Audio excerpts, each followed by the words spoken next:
যাদের বাড়িতে কেউ ফুলকপি খেতে চায় না, এইভাবে ফুলকপি আলুর ডালনা করুন, দেখবেন সবাই গরম ভাতে দারুণ মজা করে খাবে। এখানে আমি নিয়ে নিয়েছি ফুলকপি। প্রথমে ফুলকপিটাকে এখানে সেদ্ধ করে নিলাম, খুব বেশি নয়, হালকা করে ভাপিয়ে নামিয়ে নিয়েছি। এবার কড়াই গরম করে এখানে আলু আর একটু লবণ আর একটুখানি হলুদ দিয়ে আলুগুলোকে ঢেকে ঢেকে নরম করে লালচে করে ভেজে অন্য একটি পাত্রের মধ্যে তুলে নিলাম।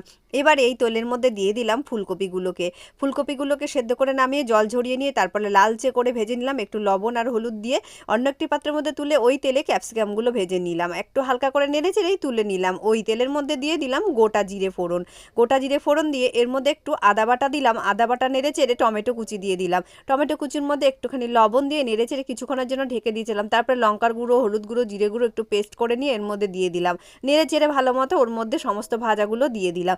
তারপর মশলার সঙ্গে মিশিয়ে কাজু আর তিলের পেস্টটা ওর মধ্যে দিয়ে ভালো করে মিশিয়ে নিয়ে জল দিয়ে দিলাম। জলটা ভালো করে ফুটে উঠতে